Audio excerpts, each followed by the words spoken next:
ready to build resiliency, create a healthy lifestyle, and overcome adversity with a warrior mindset. This is Define the Fight with Mariah Prussia. Hey everybody, welcome to Monday on Define the Fight. Happy belated Father's Day to all of the men that are out there making a difference in their children's life. Because you know what it takes to, and you know what, I've got an amazing man, father, who is joining me today, who left his previous employment working for the Fargo Police Department. He was working with the at-risk youth. He was making a difference, impact. Man, you could call him the local rapper if you wanted to call him that. But he worked for Cass County Sheriff's Office, and then he decided to, and then Fargo Police Department, and then created a shift. And when you have a calling, when you listen to God's calling, you answer the phone or you open the door, and he did. So he's got such a passionate heart. He transitioned from law enforcement in 2021 to establish his own nonprofit, Hip Hop in Hope. The mission is to meet people in the middle of their mess and remind them that if they are not dead yet, or if they're not dead, they are not done. So he brings the hope and love of Jesus to the incarcerated around the state of North Dakota, the local homeless, and also the youth. So his journey wasn't done. The reality is, I think everything in life leads us to where we're meant to be. So I would love to welcome you, Michael Bloom, to the show. Man, thanks for having me. As always, anytime I can hang out with you, it is time well spent. You're inspiring. I love your passion for life and your passion for people. So thanks for having me on your show today. I'm honored to be here hanging out with you. You know, I was excited. We had a great weekend. Lost a close family member yesterday. And I'm like, what a perfect guest to have on the show coming into a Monday. Because, you know, we look at life and the different shifts and the different things that hit us. And you clearly work with individuals now with your nonprofit on, okay, they're struggling. And you don't have to be incarcerated to be struggling. And I think that's the key message that people need to understand. And when you feel like you're alone, are you actually truly alone? It's like, that's when you surrender. You kneel down on the ground and say, okay, God, you know what? You need to take control because I've been trying to drive this vehicle with 4 flat tires and it's hard for me to move forward. So, you know, you shifted and you brought God into your life when you were 18. Now, there was a different experience or something that you had that had shifted in your life. Do you want to share that experience on what led you to find God and then lead through faith? Yeah, totally. I grew up in Modesto, California, in the Central Valley of California, so about an hour south of Sacramento. And I always grew up going to church, but never had a faith that was my own. So my faith was my parents' faith or my youth pastor's faith. And it wasn't until I kind of hit a place of just rock bottom right after high school that I realized everything that I tried to serve or cope with wasn't healthy for my soul. And I just couldn't find it. And I knew I was always drugged to church, but I never knew what it was like to have a relationship with Jesus. And so for me, I just came to a point where like I made my faith my own. I asked, the Lord to change my life, and I would follow him, serve him, surrender to him. And I remember just like feeling a transformative thing happen in my soul where I knew like, this is the new me because of what God has done in me. So then it was like, I don't want to serve the Lord based on what some churches say or people say. I want to serve based on like what the word says, the scriptures, and how Jesus lived and loved people. And so for me, that's what really started shaping my life, was just realizing like every person mattered to Jesus. So every person needs to matter that I'm in proximity with. And it's not always easy to do when you're a human, but that's something the Lord has just been teaching me even to this day. Like, love people who are within your reach out, encourage them, love them, give them hope. Because as you even said, there's nothing worse than feeling hopeless. There's nothing worse than feeling like you don't have a home. And so I think a lot of times when we love people, we can really change the trajectory of their thoughts, their thinking, their future, just by giving them hope and letting them know they're seen and loved by others. And so my life was not perfect, picture perfect by any means. But I remember when that transformation happened, I had a sister that lived in Moorhead at the time. So I actually visited Moorhead in the winter, which was a weird transition for me because I didn't know what snow was. I didn't know what the cold was, ice was. We used to have to drive to the mountains to find snow. I mean, we really did. We used to have to drive 2 hours to find snow.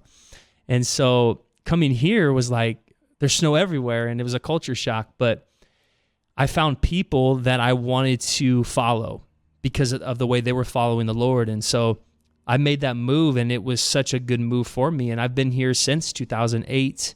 And I've never really looked back. I love this city. This city is now my home. It's where I call home. And my wife and I, we just love it here and love the community.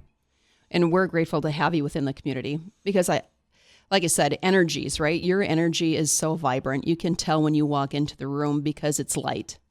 It vibrates to, throughout wherever you're at, whether it's a jail, whether it's a school, whether it's a grocery store. And that's the first place that I actually met you was Hornbacher's. You were bagging groceries. Let's go. Yes. Yes. That's the OG days. That's pushing carts in the snow. And yeah, there was a lot of regretful moments when I used to do that job of why am I doing this? But it was a good job at the time. Well, and you had mentioned, moving from California, not really knowing what the next step was. Mm-hmm. But you took a leap of faith by coming to a completely different state in the frozen tundra, mind you. Yeah. But you needed to, and you did, and you were guided. And now look at where you're at. So stories shift, they change. And I think a lot of individuals look at people who are now doing things, right, that are active in the community, that are seen in the spotlight. And they view them as the strongest people ever, or that they don't have any faults, or they didn't have any struggles leading to that phase, when the reality is that's false. Mm-hmm. Most individuals who are impactful, we'll just put it like that, have gone through the storm of life, but they chose, and the choices that they made were hard, and they were work, but they were worth it. And they didn't do it alone. It may feel like it at times because clearly we have to do our own work.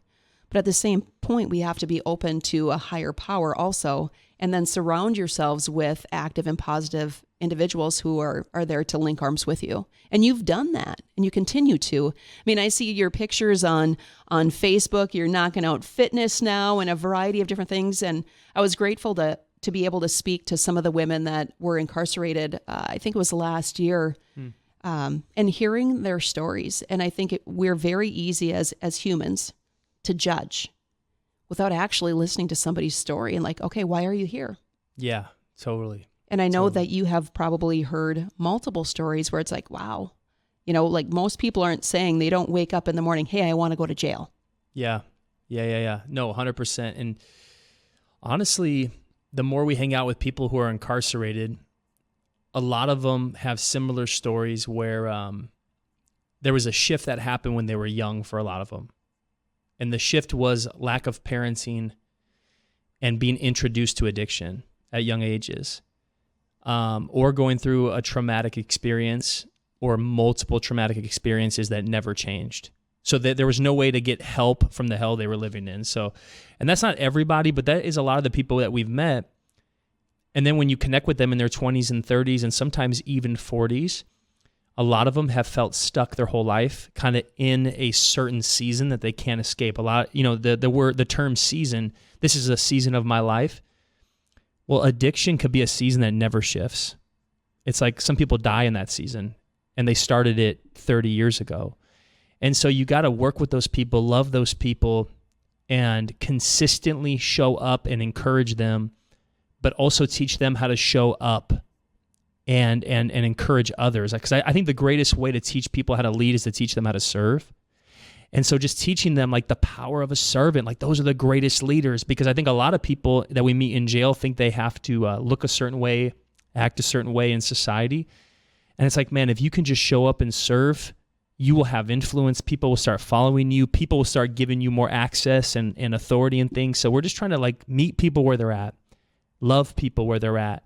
And you hit it, you said it really well. By the grace of God, I had a lot of struggles, but I also, my parents got divorced and we had some issues, but they still were great parents. So it was like, I always had great parents having my back. Without that, I mean, legit, I could have ended up incarcerated. So it's not the fact that I was lucky enough to have two parents that had my back was monumental for me, but a lot of these people never did. And again, it's like the support.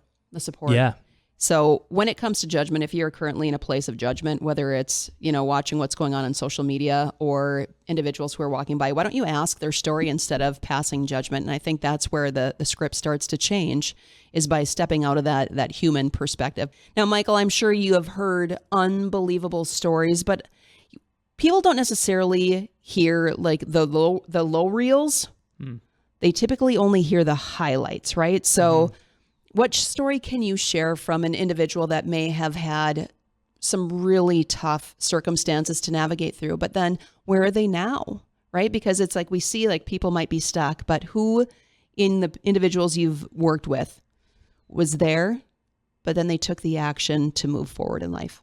Yeah, I love that. One in particular, the first one, is a good friend of mine who I met in Mandan at North Dakota Teen Challenge. And so he and I really hit it off when we went and did a Hip Hop and Hope event there at Teen Challenge. So Teen Challenge is an adult recovery center. It's around a year-long mandatory sobriety while you're there, and different programs and projects they make you do in employment. And it's has a really high track record of success. And so I met this individual the first time we went, had a great bond and connection with him. We ended up going back to Teen Challenge, connected with him again, and have stayed in contact with him. And this is an individual who was on the verge of feeling like he was actually going to die from his addiction and could not get sober, was getting arrested. And up until getting into Teen Challenge, when he knew he got in, he actually relapsed again, thought he was going to get banned from Teen Challenge because you have to be sober when you're in there, and his probation officer actually got him in. And he was so happy because he thought this is the only way he's going to save his life. And so through Teen Challenge and through his success, he now has a full-time job. He now just got his first vehicle from his job, and he is soon going to start coming into prisons with us to share his testimony about overcoming addiction.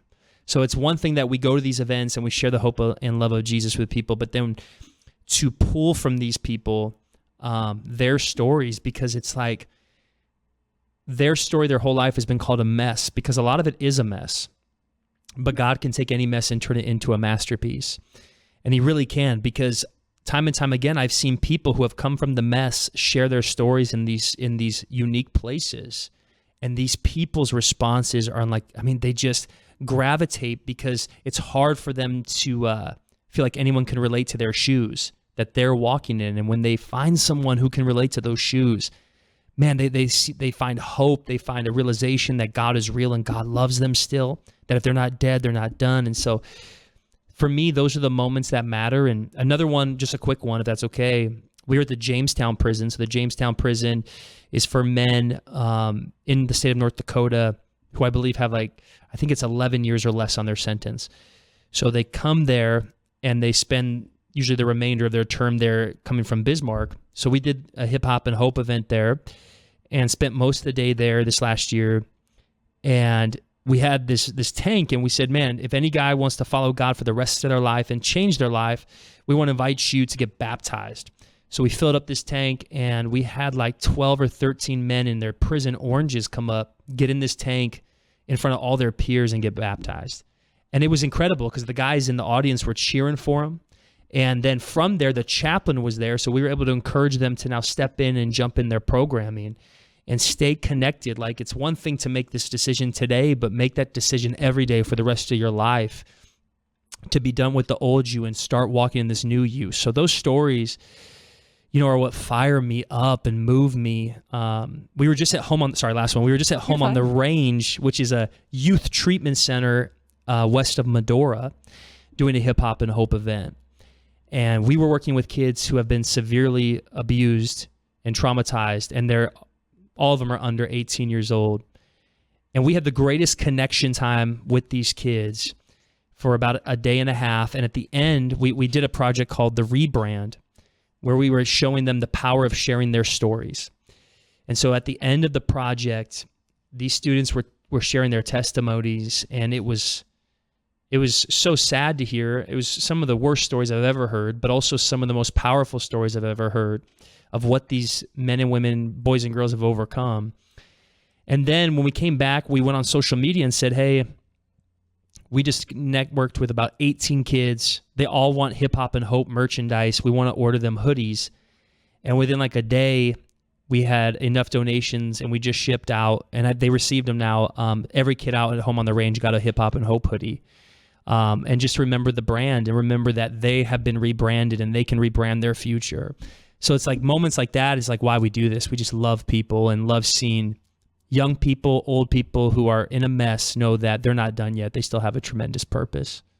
I love what you're doing and the fact that you're working with multiple age ranges. Yeah. And the fact of bringing baptism into the jail is amazing.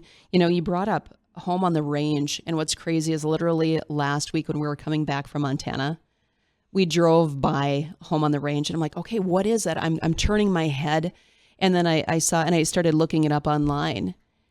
And it's amazing on different things when people follow their guidance and recognize that there's a need, and what each individual, whether they're a child, whether they're an adult, whatever phase of life that they're in, that they need a chance and they need that flicker of hope, that flicker of light, and you're providing it and rebranding self. The thought or the analogy that you use is that we can always rebrand ourselves. And I think that comes down to our own identity is who do we want to be and who do we want to become? Mm-hmm. And how are we going to do that? And it requires work. It requires steps moving in that direction, but it also requires a plan. And I think that's sometimes where individuals struggle. It's like, I want to rebrand myself, but how? So how does Hip Hop and Hope come in to the jails, the centers, so on and so forth? When you go in, what does that look like? So right now, our greatest desire is to collaborate with pre-existing agencies that provide wonderful follow-up programming when people are released from incarceration.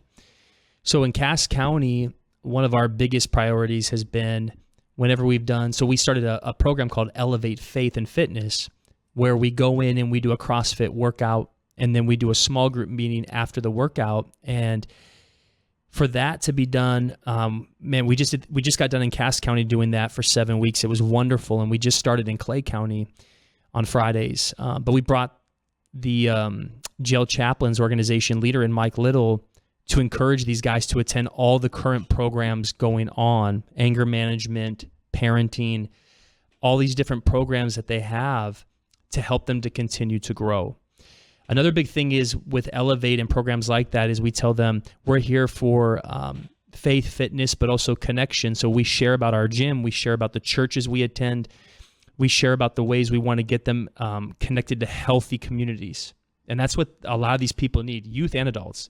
Come to our church, come to our gym. In the prisons, it's kind of the same thing. Like when we go to Bismarck, the greatest thing we can do is bring like members from the Evangel Church, which is a large church in Bismarck, and some other maybe places in Bismarck to help these people when they get out of prison, if they're going to stay in that metro, to get plugged in. So that for us, it's what are the pre-existing organizations that we can collaborate with that are already doing amazing work to help with. In Fargo, it's F5. It's in Moorhead, it's Hearts of Clay. My boy Dave Verney too has a housing group that he runs in Fargo as well, and there's so many wonderful entities that are helping people coming out of incarceration, so they don't have to experience homelessness. So that I say our biggest piece is collaboration as well. Well, it sounds like you're linking arms with amazing individuals, and the linking never stops because there's always different things. And I love that you're bringing different facets in because it's not a one size fits all. We have to make sure that there's different pieces of health and different ways to, whether it's mental, physical, spiritual, emotional, all of those pieces putting together to run as an operating cylinder is really important for people to move forward in life. So with starting Hip Hop and Hope, I'm assuming there might have been some roadblocks or some different challenges that you faced to get it up and off the ground. So what were some of those things that guided you, A, to start, but then B, the things that you faced and had to overcome? Yeah, great questions. Great questions. Yeah, so when I first started this organization, my wife and I started it. We both knew going in, we didn't know a lot about the nonprofit world as far as running a nonprofit. We were very familiar because of Giving Hearts Day and the Dakota Medical Foundation in this area, how a lot of nonprofits operated, should we say, like from an outside perspective. But for us, when we launched, I mean, we were broke as far as like the business model. But one thing I learned very early is people will buy into your mission, yes, but they will more likely buy into you. And they really need to believe that you believe what you're selling. Like you believe this with all your heart. Like this is a real thing. This isn't about the money. It's about the mission. They need to know that you are all about this. Like this is your identity. Not like you're building your personal identity, but what I mean by that is like this is your brand. This isn't just a side hustle. And so for me, I was so passionate because we started Hip Hop and Hope. Basically, when I was in the juvenile detention center, we would do some events in the Moorhead Juvenile Detention Center. Every year we would do Christmas celebrations where we'd feed all the kids a Christmas meal, do a concert, and then Shields would provide gifts for all the kids. And so shout out to Shields. And I remember just thinking, when I'm with these kids, I'm home. When I'm with these kids, I'm home. And that's what really started the stirring in me. I was like, I want to be with more people like this, more people who are hurting and hopeless. And so when we launched, it was like, okay, we're launching on good faith, good practices, but we have no money. And I remember as money slowly started coming in, you just realize money moves any mission, money and manpower. And that's how you move missions. It's like, and so what's crazy is I remember just hearing, you have to delegate to elevate. So starting to reach out to people and literally saying, hey, I'm hiring a personal assistant for free, or I'm hiring an admin assistant for free. And I have 2 admin assistants right now that help me for free. And it's incredible. And they're the best humans on earth. I love them. And my wife, the amount of work she has done for Hip Hop and Hope that no one has ever seen is incredible. She's my Canva go-to. She's my website go-to. She is such a hard worker, and she has a full-time job, and we have 4 children. So she's just as much as part of our brand as I am. And having people, having manpower and money, man, moves the mission. And so we slowly would build, but then we'd slowly lose, and then we'd slowly build and slowly lose. And we were talking about this at the break, but if you're going to start a nonprofit, it really has to be like your baby. And I mean like almost like a physical child that you feed and nurture every single day, because no one will love that thing like you can and support it like you will. And we know as parents, we'll never give up on our kids. And so for me, it was like, I'm in this, like we're in this. I'm not going to give up on this mission. And so over time, we've had more people buy in. And one thing I would say that moved us into a more consistent realm of receiving fundraising was bringing people along the mission with us. The more individualized we had it, people would see it from the outside, but the more we could bring people in to the jails with us, to the prisons with us. And now we're so blessed to work with the Downtown Engagement Center, which is connected to the Gladys Ray Homeless Shelter. And we're serving in there once a month and bringing volunteers in there even. It really moves people's hearts to not just want to give their money, but give their time. And so, man, when you have manpower, you can move a lot. And when you have finances, you can move a lot. So those have been my 2 big learning curves. I've only been in this 2 years, but those have been some of the highs and lows is just learning how to manage money, how to get more donors, but then you're still trying to plan events. You're still trying to make an impact, but then you're still trying to send out newsletters and run a website. So it's like, man, it's a lot of work and growing, and a lot of just different phases. Well, I think the business plan too, it's like, I know what I've struggled with in the past too, is like with opening my gym to currently, my nonprofit, is the business plan. Yeah. When you don't know what kind of money is going to be coming in, then you're trying to shift, transition. Well, this might come in, but it might not. When you're looking at whether it's grants, whether it's sponsorships, different donations, so on and so forth, it can be a challenge. And like you said, sometimes you're trying to create events and plan and map them out. And you guys are traveling all over the state of North Dakota. So now you're looking at gas, you're looking at all those different pieces of the puzzle. And then it's like, okay, all right, here we go, God. I have to have faith here because I know that I'm meant to do this. However, the finances might be tight. What can we do with what we have? And who can I actively seek out to? Like you said, it takes money, it takes manpower to really lead that mission. And then it's finding individuals too who want to be able to be in acts of service. And I think a lot of people really, truly do want to be in acts of service, but sometimes they're looking at their time and they might be committed in too many spaces where they have limited bandwidth. So maybe that's where you're like, okay, a donation would be great. But for people to be able to go in with you and experience, it's completely different than having the donor. But at the same point, you need both. Oh, yeah, totally. And I would say with you too is what kind of something you hit on was a lot of times we go after the obvious leaders. Like, oh, I want that person to help me. But man, and I think you might have experienced this too, probably, there are so many diamonds out in this community that if you just gave them like 5 minutes somewhere, they shine bright in those spaces. And that's what I've learned with Hip Hop and Hope. Like, man, I've had a couple people reach out to me and I'm so glad I emailed back and brought them along. They have become some of the most faithful volunteers I have. And when they miss, like an Elevate Fitness, this one gentleman missed, and I'm literally getting asked by like 2 different guys at the jail, where's he at? Well, where's he at? Why isn't he here? Like, they love him. And so it's like, these guys are making great impact. And it's crazy how many diamonds are out there that they really shine if given the opportunity. So and people are looking for those opportunities. You just have to ask. Yeah, you just 100%. have to ask because they're curious on where do I go? What is that next phase? We were talking about impact too, and the fact of your wife clearly being another individual who is helping with the manpower and also leading through the mission. How does Hip Hop and Hope, or how has it impacted your children? So yeah, you look at time. Okay, I'm going to throw that out there, but then also to them seeing that you're actively serving other individuals as well. Yeah. So in a way, they actually want to start coming on more events with me, and I have to always tell them if it's in a jail, they can't, and it kind of bums them out. But now working at the engagement center, we're trying to kind of plan a way where we're going to try to bring them along on some of our events this summer at the shelter, when we do a cookout, when we do our haircut event, or different things we do there, just so they can see it. Because I think I had a mentor once that said more is caught than is taught. His name was Cal Thompson, and he used to always say that more is caught than is taught. And so I want for us and our kids, like, if I can bring them on mission, I'm going to bring them as often as I can, because that's the thing too, is this baby is not more important and will never be more important than my real children. And so one day when I die, I want my kids to know, yeah, our dad brought us along with him. It wasn't like he had a silo thing he was doing. And so my goal is to continue to bring them on mission. Because it's funny, my daughter, she actually often says, Dad, one day I will be working for Hip Hop and Hope. You and me will be working for Hip Hop and Hope, which got my other son to say, yes, and I will work for Hip Hop and Hope too. So, but part of me, it's not that it's my dream that they would do it, but man, it would be wonderful if we did it together.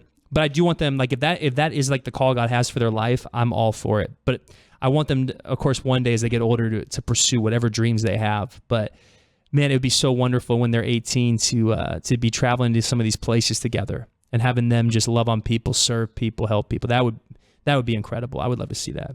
I think it's powerful when we look at how families have shifted, the dynamics have shifted so much. And when you are driven, and I can say this for myself, being a single mom with my boys, that I was so professionally based, like go, go, go, go, go, and then home with my kids, so on and so forth. And then there's that shift of like, why am I doing what I'm doing? Right? And it's important for us to question ourselves. And if your why is your children and your structure isn't matching up to your why, then you have to shift your structure and create it differently, rebuild the foundation of what that looks like. And thankfully, you know, I've done that where it's like, okay, now I'm coaching my son's football team, baseball team, so on and so forth, where, you know, looking at life and you are providing your kids and putting them in front of real life situations. Now they can see where certain choices can impact their lives down the road. And now they're like, okay, well, do you remember Carl? Mm-hmm. Carl's story was this, and this is what brought him to be incarcerated, to be in jail. And I don't want to be like Carl, but I do want to be like Carl as he is healing and taking steps in a positive perspective.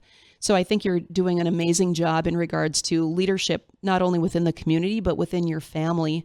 And those are some really big pieces that are missing. And I think that's why we're in some of the crisis that we're in right now, when we're looking at anxiety, when we're looking at depression, and when we're looking at addiction.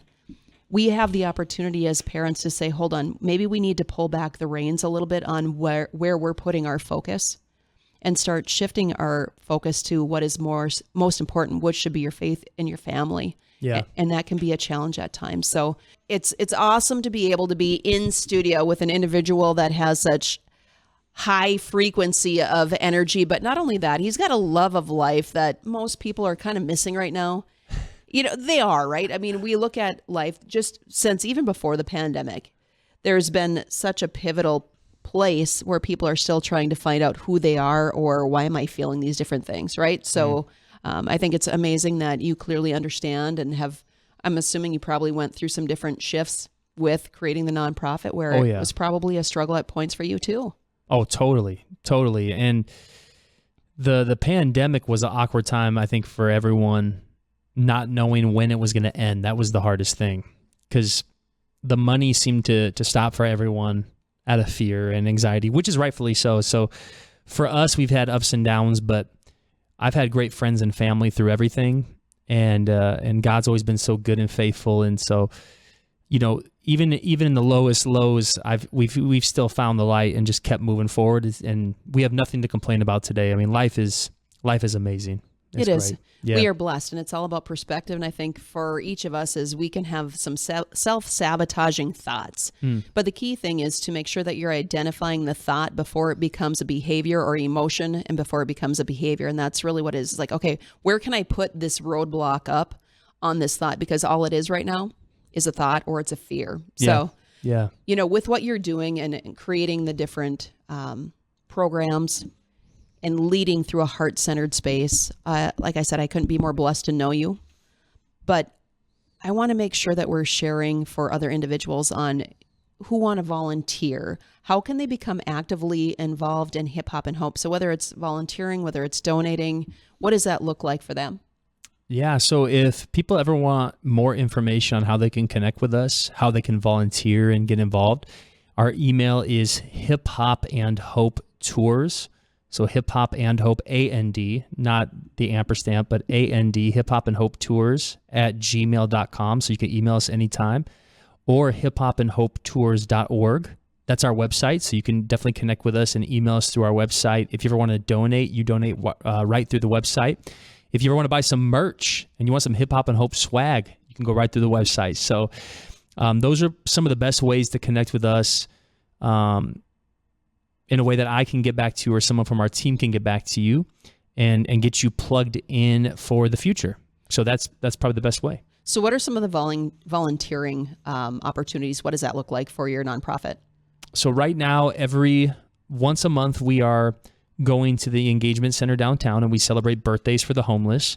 So we're going to go in July. This is just an example. We're going to have a bunch of cakes and we're going to invite anyone in the room whose birthday is in July to come up. We get their names. We sing them happy birthday. We cut cake and serve ice cream.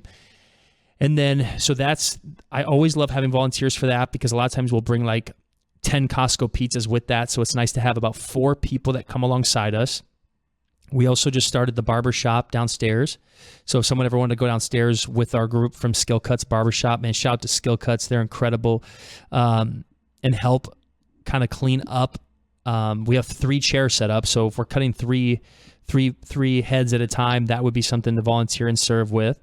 If you ever want to get involved in the jail or prison ministry, just put that down in an email when you email us at hiphopandhopetours.org. So this Christmas coming up, we're going to do a lot of Christmas dinner celebrations at our juvies around the state. So for kids, and then in our jails. And so if you ever want to help cook, if you ever want to help serve, if you want to just be a part of that, let us know. Just meeting people in the middle of their mess and reminding them that if they're not dead, they're not done. That's what we want you to do with us. Just come alongside and run this race with us. That's beautiful. I love the diversity that you have, that what you're bringing into the community and hope in individuals' hearts. We spoke about different things. I love having individuals leave, whether it's a thought, whether it's a quote, whether it's a verse, whatever that looks like for you, on what drives it home and keeps you moving forward. Yeah, totally. This has kind of been a rhythm for my life lately. And it's just this thought that I feel like for any individual out there, don't chase what you can't control. So I just want to encourage you with that. Like if there's things you're so worried about, but you can't control them, then don't chase them. Just keep your mind fully sober. We've been talking about this in the jail a lot, It's a Bible verse. I hope it's okay if I read it on the air, but it's 1 Peter chapter 1:13. It says, "Therefore, with minds that are alert and fully sober, set your hope on the grace that was brought to you when Jesus Christ is revealed at his coming." And I just say, we've been reading this a lot. Therefore, with minds that are alert and fully sober. So not being intoxicated with fear, not being intoxicated with depression, not being intoxicated with anger, because that can really change the trajectory of thinking and thought patterns for your whole day, week, month. Not being intoxicated with regret and what you didn't do, or what you did do and how you can't change it. Just encouraging people to take the small steps of always keeping a sober mind and heart, realizing that God loves them and so do people, and that you as an individual, as a mom, dad, leader, business owner, parent, pastor, teacher, friend, whoever you are, you have tremendous influence.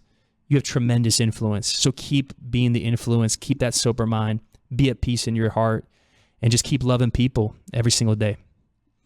The key thing is to make sure that you're letting go of regrets, because it's really hard to move forward or to swim, right, to the shore if you are hanging on to anchors. So let go of the weight and move forward, because you know what? You're called to do something larger than yourself. And we need all hands on deck, all people on deck to really make that movement happen. So thank you so much, Michael, for joining us today. Again, what's your website for individuals to check out? hiphopandhopetours.org. All right. If you are looking for a volunteering opportunity, if you are looking at donating, nonprofits need your help. So if you are unable to donate your time, then monetary is always great. So again, life, we are here for one opportunity, or shouldn't say one opportunity. We are here for one life with many opportunities. If you feel stuck in a place of hopelessness, step out and see how you can serve, because that will fill your soul step by step. And it's all about surrounding yourself with positive individuals, positive music, positive things that you read, because how you fuel is how you're going to feel. So moving forward, define that fight each and every single day. Set a goal. What is your MIT for the day, your most important target, and go after it. Because you know what? Why not? If you're not going to go after the target, then you're never going to hit the target. So have a great Monday. I look forward to seeing you next week on Define the Fight.